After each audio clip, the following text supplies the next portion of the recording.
So if I said to you, with your background, that the sort of traditional webinar formats, the way to deliver the webinar content is lacking in engagement, is not doing its job at engaging audiences, and in effect is dead, what would your response be? So welcome, Matt. It's great to have you on the show. And obviously today we're going to be talking about conversational marketing and in particular live digital content that audiences actually want to watch and want to engage with. Before we get into that, I'd love to talk a little bit more about you. You are obviously the Chief Operating Officer at webinar.net. And before that, 15 years president and co-founder of the Streaming Network. Tell us a bit more about that journey. Yeah, so I got into, I guess, webinars back when your options were live meeting or WebEx. There was a couple other things that were going on, and those of you who are as old as me, have been around as long, you might remember, and sort of fell in love with the idea of putting on a show, because that's what it felt like. We had a run sheet. This speaker was going to go, then that speaker. We got to control it for the customer. There was no DIY webinars unless you were using a WebEx, and it was more like a meeting. And so that was, like you said, close to 20 years ago. And the Streaming Network, our whole thing, we were out of Canada. We focused on the Toronto market mainly, with went over into New York a little bit and maybe a couple trips out to Vancouver a year, but really it was that core sort of Toronto market. And our thing was, as the upstart, I guess, was to help them put on a better show. And back then that meant cameras, lights, sets, and all of that. There wasn't a lot of this going on because, quite frankly, the technology wasn't there. And so we did that for years. We were acquired by webinar.net, and now I'm kind of in both worlds, right? We still do that stuff, but now it's all about how do we make the webinar from the webcam, from the home studio like I'm in right now, or the pro studio like you're in. How do we make it look, sound, and work well? And so, yeah, this is my life, man. This is all I've done for most of my adult life.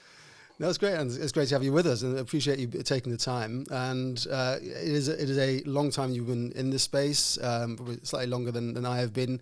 And I guess over the years, things, as you say, have changed a lot. Technology's changed, and the way people use the technology and just make use of it overall to create that live content. And I suppose more recently, we have heard a lot about digital fatigue. So if I said to you, with your background, that the sort of traditional webinar formats, the way to deliver the webinar content is lacking in engagement, is not doing its job at engaging audiences, and in effect is dead, what would your response be? Well, first of all, when you say that I've been in the industry a lot, longer than you or a long time, I can't help but think you're calling me old. But that's right. And it doesn't matter. I am old, and this industry sometimes does age you. It didn't matter if you asked me that question today or you asked me back in 2008 when I was getting started. The answer is yes. I don't know why that when the webinar started, everyone knew that when they watched shows on a screen, at that time it was their TV, because we didn't have Netflix or streaming media really, but they knew the formats that worked for them. They knew the news show or the interview program or whatever that kept them engaged with fairly, not mundane, but simple content. And yet, instead of following that when the webinar started, everybody took the 45 minutes of PowerPoint, 15 minutes of Q&A. And there's never time for a Q&A at the end. People forgot, what had happened earlier, and that became the webinar format. So is the webinar format dead? The way a lot of people do it, yes, because it simply is not the way that anyone has ever consumed content. And definitely now in the advent of where we are with media at our fingertips everywhere, it's definitely not the way that people like to consume content now. It's got to be frustrating, I suppose, for the audience, because we do see that format a lot. There's sort of as you say, your 45, 60 minutes. There's a slide deck. If you're in tech, there might be a demo. If you have time, you haven't run out, there's a Q&A. And that is still the sort of preeminent format for webinars. And I guess from what we see, the frustrating thing must be that actually the audiences are attending it, and in some cases they say, "Oh, brilliant content," but also we're seeing this reaction of, "Guys, this is so old school." Come up with something new, and we see it in different areas. And as you say, digital, content at our fingertips everywhere. It must be incredibly frustrating for the audience. Is that feedback you're getting? Is there a barrier that some webinar organizers can't get over, or what's the kind of the disconnect? Because as you say, it's been around for a long time. It's hard. I mean, well, I think that the reason that it doesn't happen most often is that speakers inside organizations have too much power. So I don't blame webinar organizers. I think that since I got into this game, webinar organizers often wanted to do more and do better for the most part. It was the speakers who were uncomfortable, because very often when you're dealing like I have within the corporate webinar space, the speakers, the subject matter experts, their titles are things like VP, SVP, director. They're generally a little bit older. They didn't grow up with webcams. I mean, that's changing now, but for the most part, they didn't grow up in this space. And so they feel that there's a certain way that they want to be presented and aren't as comfortable maybe with some of the other ideas that are being put forward. So I think there's that. And then the other thing that I think hurts people is believing their own hype. And by that, I mean about, I don't know if it was about 10 years ago, maybe, we all became data-driven marketers, right? And we had the data, and then we had the stats, and we knew, how many people showed up, registered, viewed, how many people watched on demand. And as long as our numbers were steadily increasing and we were staying above industry averages that were posted by providers like ours, who would say that the average is this, that program was regarded as successful. And I mean, maybe that's all that matters, and maybe that's all there is. But what you see with that, I think most commonly, is that there are programs out there that are highly successful and have been around for a long time, that have great attendance, that aren't changing or moving the needle. And then we have, smaller programs that are trying. And I guess it's a function of, those will change once they get displaced, because let's face it, if you put on a webinar and I put on a webinar and there's similar content and we're both offering a CP credit, or there's no credit involved, it's the 1 hour that I've taken, I'm going to go to the one that's more entertaining. And so many of us who produce webinars don't watch webinars because we're always doing it. I mean, we watch them, but we watch them to say, like, you're watching me right now, that light's a little shiny, or it's popping, or whatever it might be, but we don't watch them the way, like, think about the person who takes 2 hours out of their week every week to watch a webinar for professional development. They set time aside, they put away their email, they watch. You don't think they want to be entertained? Yeah, absolutely. And I think, there's an article on our blog which talks about respecting the audience's time. Because as you say, they take time out of their calendar to attend your webinar, and they could be doing something else. They could be attending somebody else's webinar, or they could be having a meeting with with the competition or whatever. But they've chosen, right? And that's down to the way it's been promoted, and clearly it's been done well because they've registered. I guess there's an element of where somebody is sort of forced in inverted commas to watch it because it's part of professional development and credits, as you say. But there's others that they volunteer to watch, and it sounds great, and then they get into the webinar and are potentially met with this format where it's a slide, PowerPoint, death by PowerPoint, and it is maybe informative, but might be able to be slightly more engaging and entertaining as well. And what you said earlier about, which I thought was really interesting, in terms of the background of the speakers, that are at a point where they are chosen to be webinar speakers, is because of their experience, their background, their seniority, and obviously the impact they will have, and the pull they have for audience as well. And the difference in, I suppose, their background and experience in different types of media. I'm not saying all of it, and that's not a generalization, but naturally, younger folks who are coming through now who have, that initial experience, have probably the subject matter expertise, are entirely used to different types of media. And going to, I suppose, that point, there are I suppose, speakers and subject matter experts, where I think who have such a different background, where we see, for example, personal technology and trends preceding the trends in business. We think about the iPhone and the BlackBerry. What was being used at work. Yeah. BlackBerry for the longest time. Eventually, iPhone and Android took over, but that followed, and that happened much earlier in the sort of personal space, right? So when we look at that and consider that, and we look at TikTok and Instagram and YouTube, and where there's different media formats are, and where the audience and new speakers are coming through and what they're used to, what does that mean for corporate live digital content, live webinars, that kind of thing? What impact does that have? Yeah, I mean, you still got to strike a balance, when I finished my last answer and I thought about the entertainment, I mean, content still is king with these. And there's one of the reasons why those programs I mentioned who are evolving still are getting 400, 500 attendees or more every webinar, is because people want that content.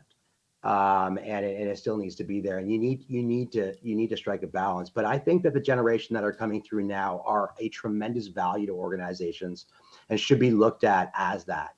Not only is it they grew up in this world, they were content creators from the time that they were in their teens, maybe mid to late teens, depending on the age we're talking about, but still they were content creators for a very long time. Is that they have ideas and they have a understanding of how things should look. I'll give you an example. I had a gentleman that worked for me who did content on the side. He was a sales guy, and he recorded videos. He did these very funny reviews of songs and that kind of thing, and he had a lot of views, but it was just him and a camera and that kind of thing. Well, I would have him in the studio when we were doing internal shoots and stuff. I always had him be our host because he was very good. And then eventually he started doing some marketing stuff for us. But we'd be in the studio and we'd be walking around and we would be looking at the shots, like the 3 camera shots. And he would be constantly giving advice to some of the guys behind the camera, classically trained guys. That doesn't mean anything. I know you got a bunch of guys behind, and I'm sure that they're not like this, but these are guys that were trained for TV. And he was constantly telling them to push in. He was constantly telling them to like little things that he was right about, because he knew where this video was going to be watched. And it's not going to be watched on a big, television. It's not going to be like that. And so he had the ability to see what was coming into the camera and give that simple literacy is helpful. But they were also creating content when they had no money. So they have a lot of ideas for ways to, do graphics and little things like that, maybe you're not doing on every webinar. I see this all the time. Only certain webinars get the agency touch.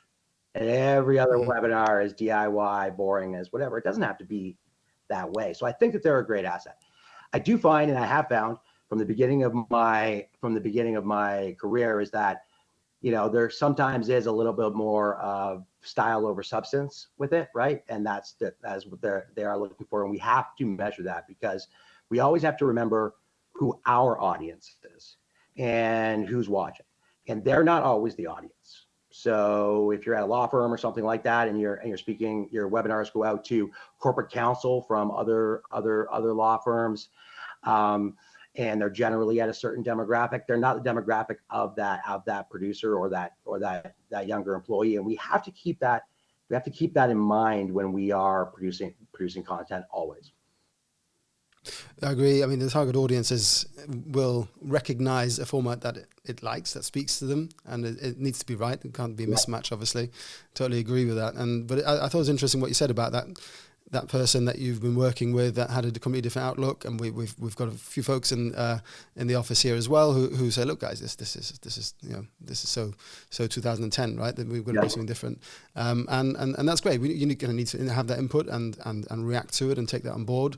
I think it has to pass the litmus test in terms of actually, okay, that's your target audience, that's your the audience you're in, who's our actual target audience, and try and match it up. But you've got to go with the evolution. And you talk about content creators from the teens.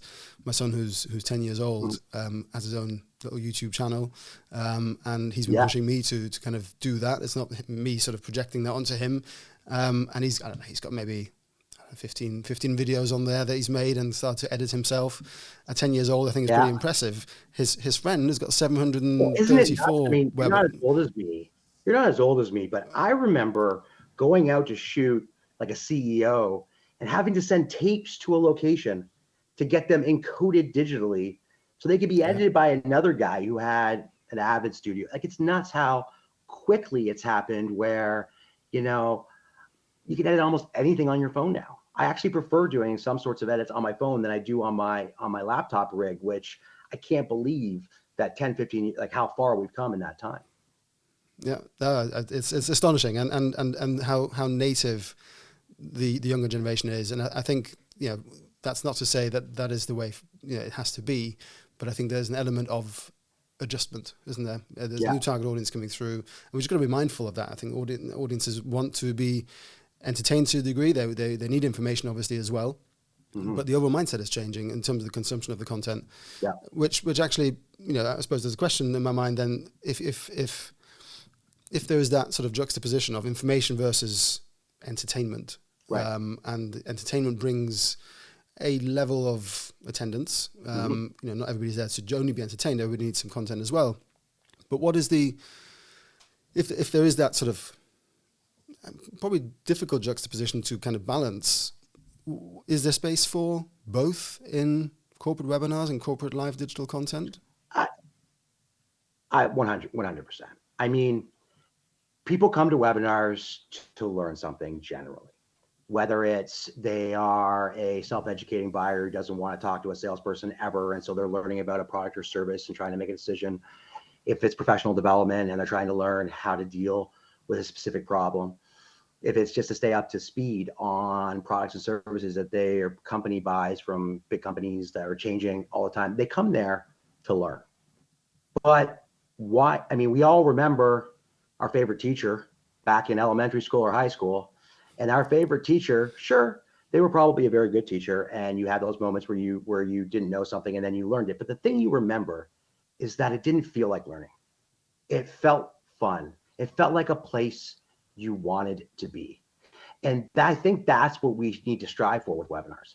We want webinars to be something that people want to come back to, versus, you know, this idea that it's just about the content, that's all that matters, or it's all about entertainment. No, it's the goal should be that they want to come back. Early in our career, because we were doing lights, camera, action most of the time, and it was before we had a studio, and we often did it in clients' offices and locations. We did a lot of corporate communication. So CEO, town halls, that kind of thing. We'd come in and we dress it up, had a lot of fun with it. One day I was having lunch with a guy who was a bit of a legend in that space. He was with an agency, but he was really a speaker coach. And he said to me, Matt, when we do a all hands meeting, our goal every time is to make it so good that next year, if they charge the employees a ticket price of $50 to come to their own all hands meeting, they would come. They would pay for the ticket because it was that good.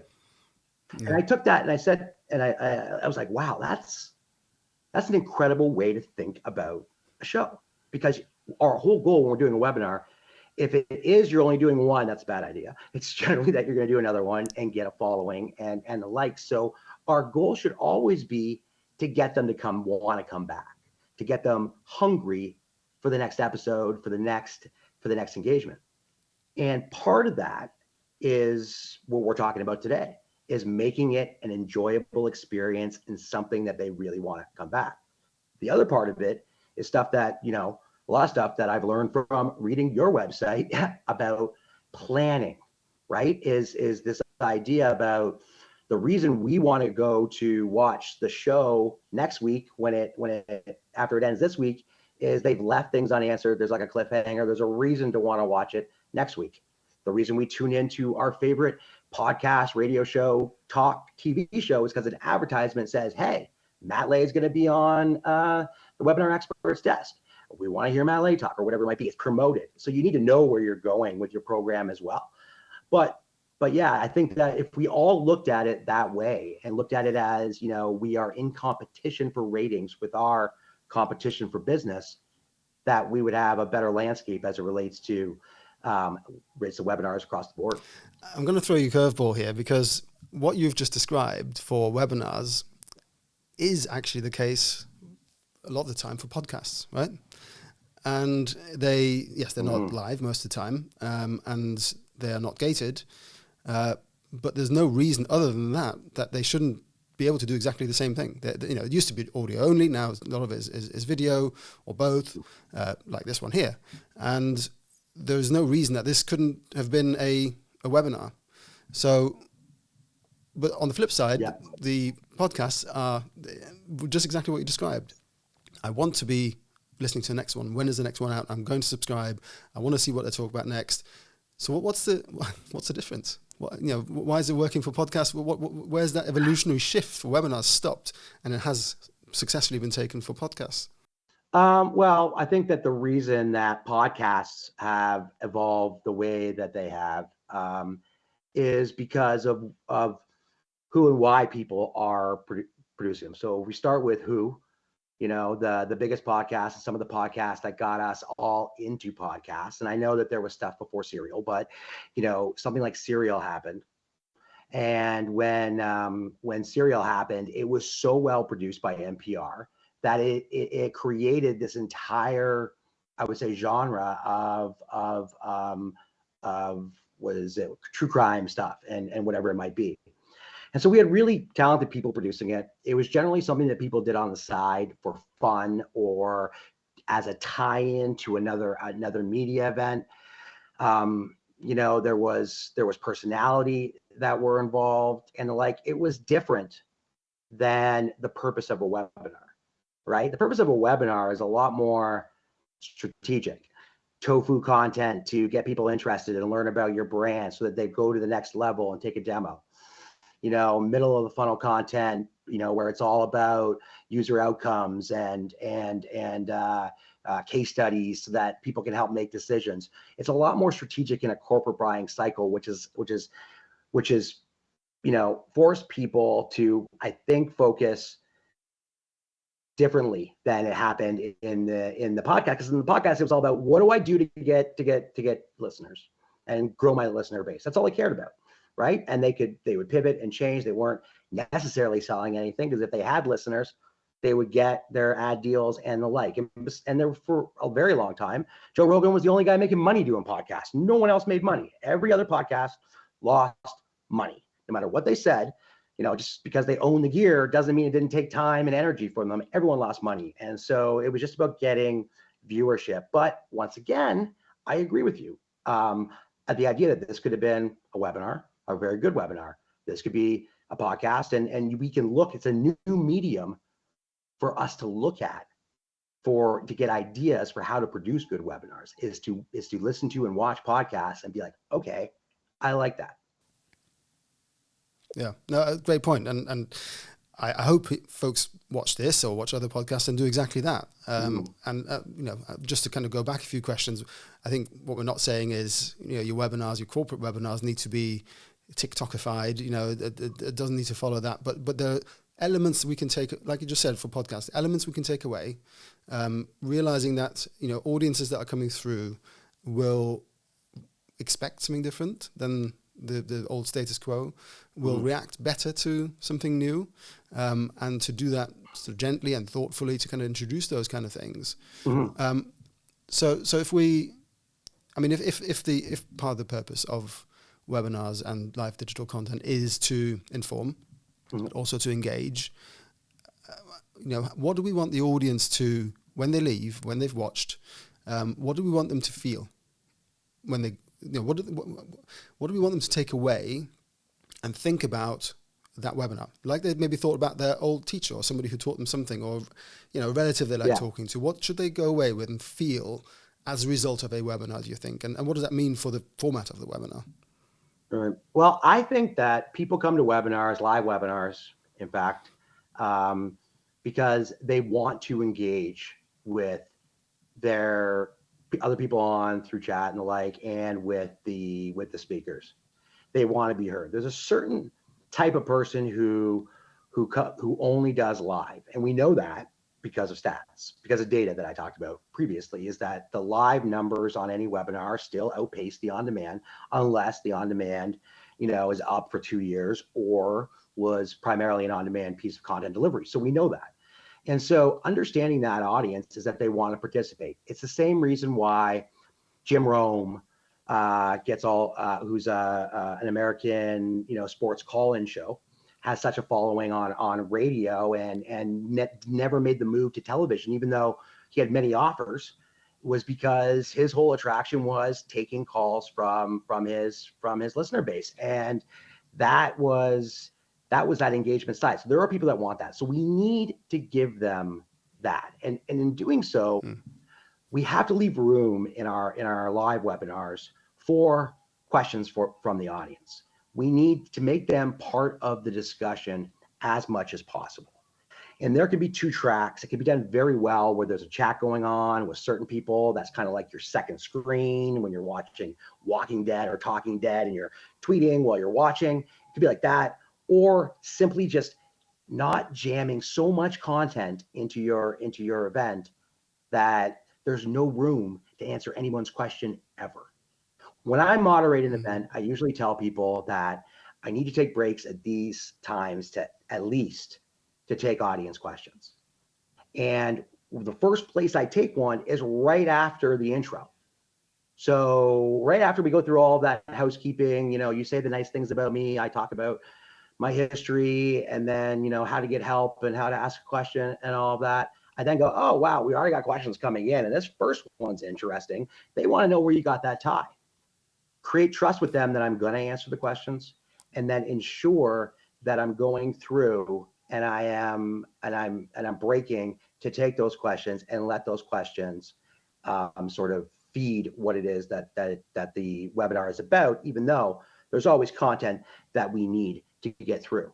And then also use those questions to help inform what you're going to do next. Ensure those people get followed up with so they feel that it was warranted that they showed up. So number 1, I think they want that fulfillment. They want to feel heard. Number 2 is it's gotta deliver on what you said it was. If you promote that you're going to have an AMA with this great speaker and it's the same presentation that they delivered at the last conference you saw, that's not delivering on the promise. You really have to align your marketing, your communication with what it is that you are delivering. Our stats indicate that people like to walk away with something, like guides and stuff like that are the most downloaded content. So that would be my 4th pillar. And then the last one, I think, is what we're talking about today, is something that is an enjoyable experience. And then the final thing that I will say as we're going on and we're talking about this enjoyable experience, if we will, or something that is entertaining, is that once you have a show format, you want to stick to it.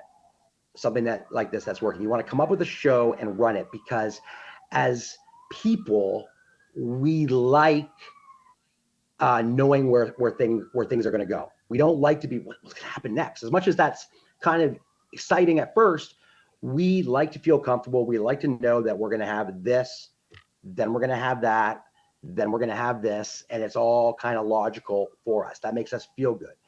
And so creating a show that has segments and things that happen show to show will help you build a following, because there will be people that just generally like that, and they'll come back. They know what to expect.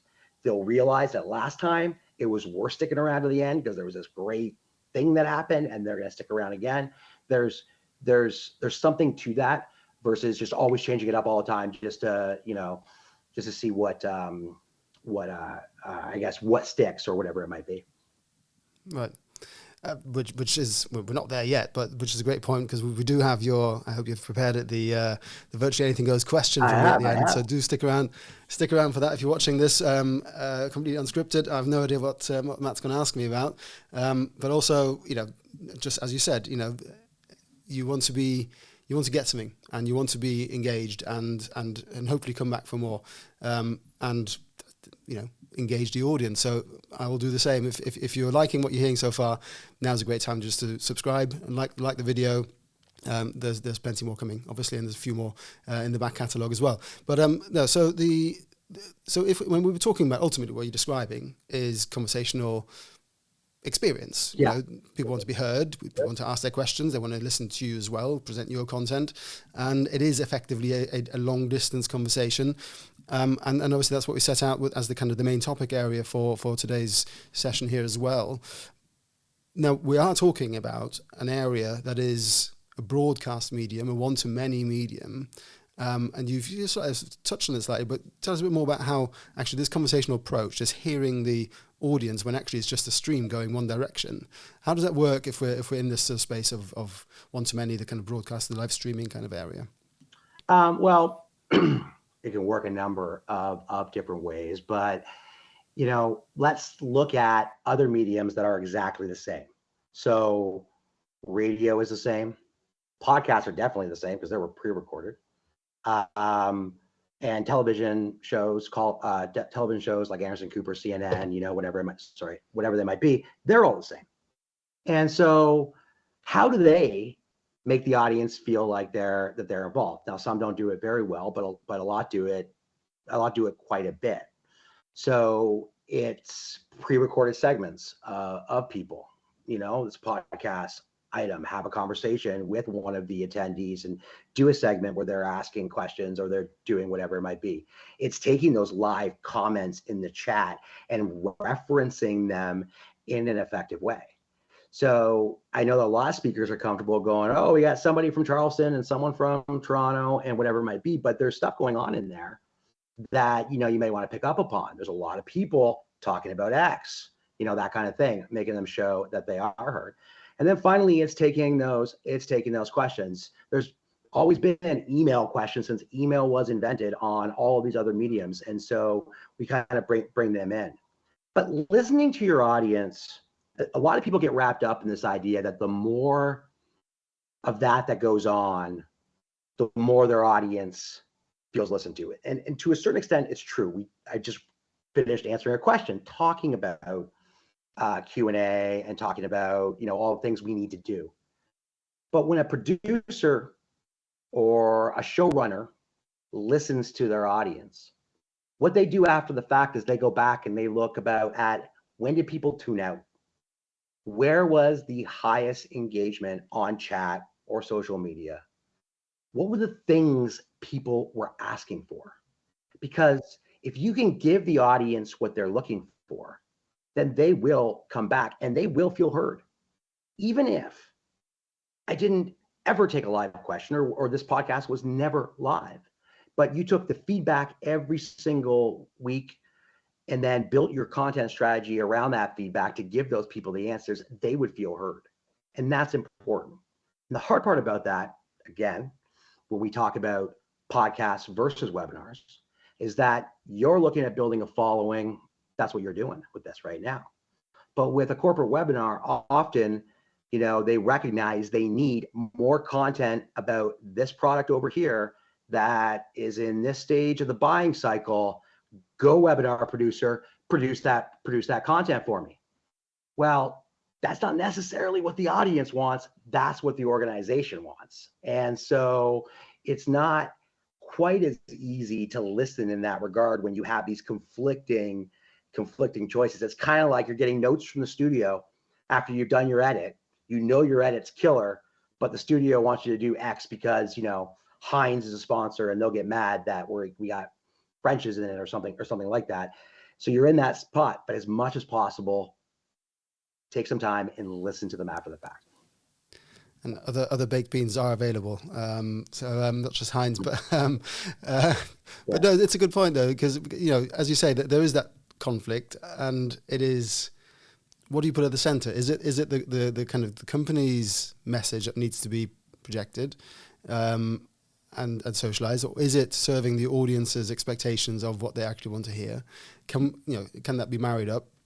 Back to your point about the kind of conversation, and also that's obviously where we started, and the questions coming in. We see that time and time again when one question triggers the next person to think, oh, okay, somebody's asked a question, I can ask my question as well. Mm-hmm. And that's not just in the room. It's even more, so in the room when you're surrounded by your peers, but even sat at home on a webinar, we see that time and time again, which is why we have seeded questions often. And, somebody starts off with a question and then the audience thinks, oh, it's time for questions. Bring that in early, again, fostering a conversational format and an interactive, engaging format. Doing a poll question early on and saying just engage with the interface, just answer a question, and immediately that kind of breaks down the barrier of screen versus my chair.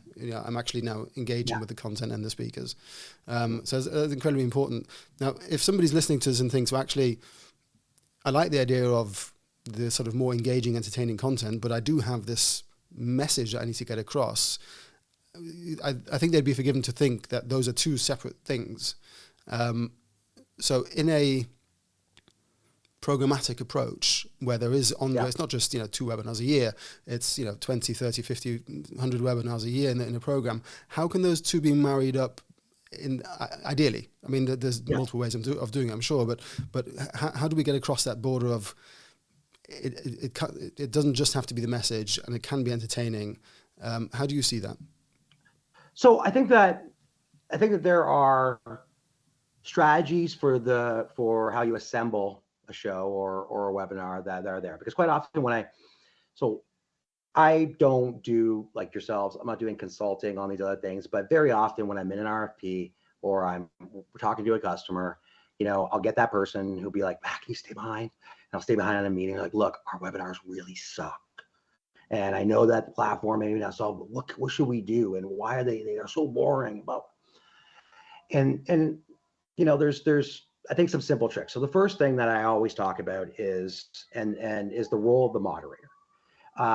And the moderator can change the game like that. And one of the things that I hate about Joe Rogan, but I know a lot of people love about him, is that he knows nothing about what he's about to talk about, right? People will come on and he'll say things like, oh, you're in Australia today, aren't you, Lev? And he knows nothing about his guests often, knows nothing about what it is they're talking about, and almost comes across a little bit simple and gets them to explain all of these things. Now, I don't say come across simple, but how many times have you seen a moderator on a corporate webinar who knows as much or more than the guests about the topic that they're talking about? So they start talking and pontificating from that side of the table when really the guests are the star of the show. And the host's job is to introduce, move it along, get questions answered, give instructions and all that stuff. And so finding the right host is a lot. And also that host can inject energy into a webinar. So when I'm hired to be a host, I do it for webinars in topics I know nothing about: autism, medical, legal, whatever it is. And my job is simply to come in with energy, bring up the energy of the other presenters, ensure that I'm watching the time and I'm doing those things. But in the end, whatever they're talking about is their agenda, the agenda of the company that's putting it on. And so that is, I think, a key thing. The other key thing is to be comfortable with things not being fully scripted. And by that, I mean, when I sit down with folks and we're doing a pre-record or even a live, I remind them, this isn't television. And you are not looked at as a talking head who, it's not. And so it's okay if we fumble. It's okay if we go off just a little bit. And it's okay if we correct one another from time to time. It's not the end of the world. That's human. That's what happens in a conversation.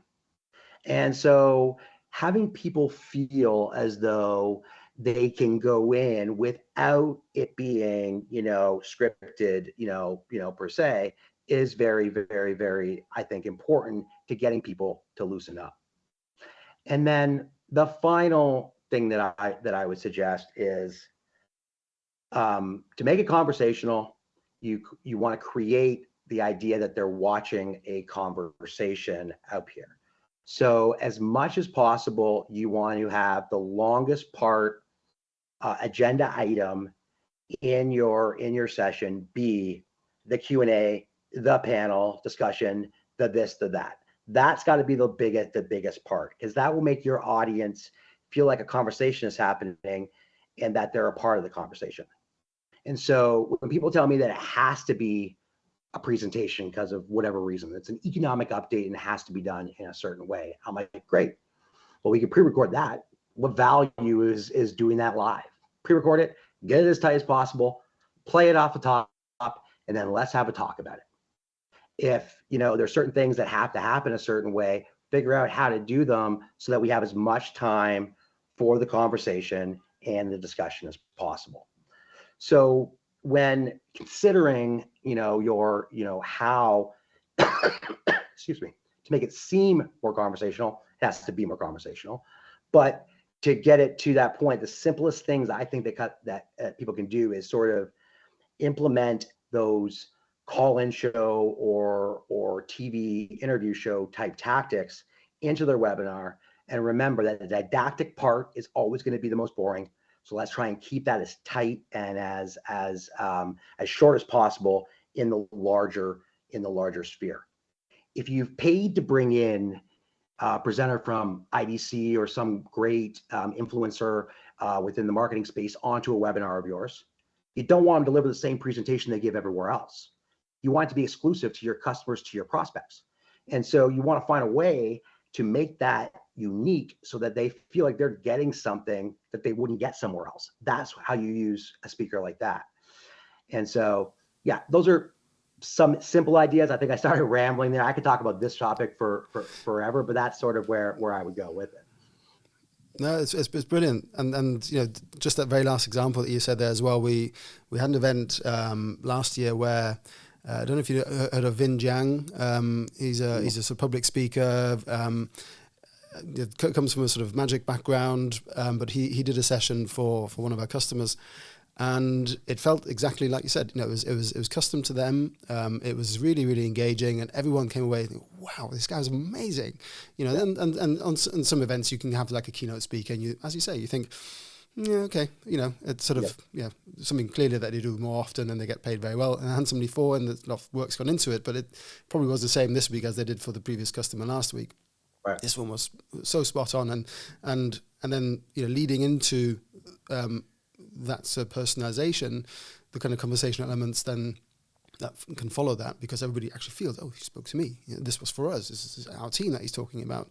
And then if you then invite that conversational style and the opportunity to ask questions and actually answer them, then that's where you're going from this sort of streaming one-to-many, information dump to this experience that people can walk away. And what I said earlier, how should people feel when they walk away from a good webinar?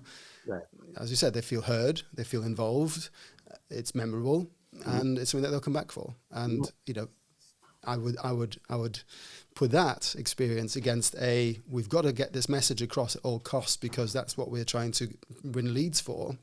Yeah. And ask any marketer to say, which one do you think is going to be more successful in the long run?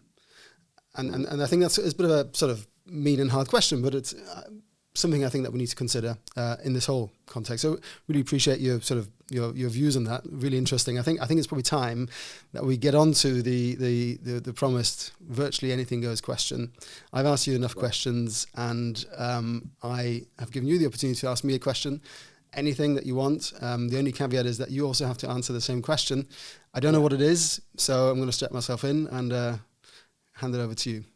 Well, I thought about this, and you said anything, and I'm a huge Star Wars fan, so I was going to go down that road, and then, I didn't want to put you on the spot if not knowing your demographic or anything. So I decided to keep it within the realm of what it is that we do. And the question that I have is, there's two camps out there, people that run webinar programs. There's people who think that the platforms don't matter, and that they are, a dime a dozen. And then there are people that will only use the most enterprise, kind of ready, platform out there. I know that you've produced shows on everything. And I also know your background. You've been on 24 and different places like that. And I also know that I work for a company that provides a platform. So this might be a bit of a loaded question, but what are your thoughts on the role and the value and how important platform is in, putting on a good webinar, a good webcast, a good virtual show? Great question.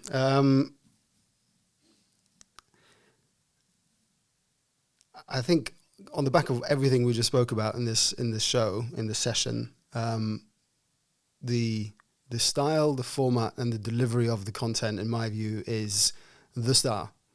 And that can happen on any live stream, provided you can get an audience to attend that, right?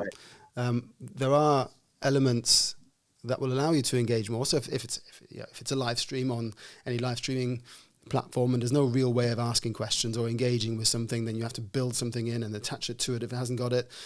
So that's a shortfall, and that is important. I think it depends on what you're trying to achieve, but if you do want that engagement, that conversation, that interactivity, that feeling of being heard and being involved, then yes, you do need those elements.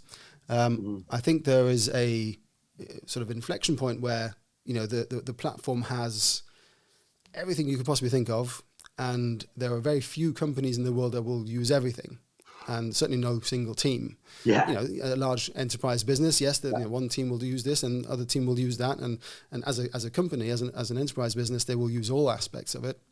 But there's by default very few businesses that probably are that size. So I think that there is a sweet spot of features and functionality that will be used, and after which it becomes distracting of, well, should we use this? And this is also available. And all of a sudden you have this kind of this monolith of all these different things on it that actually nobody's ever going to use. And there might be one user on the webinar that will engage with everything because that's what they like, but in reality it doesn't really add value. So I think in my view, the platforms that are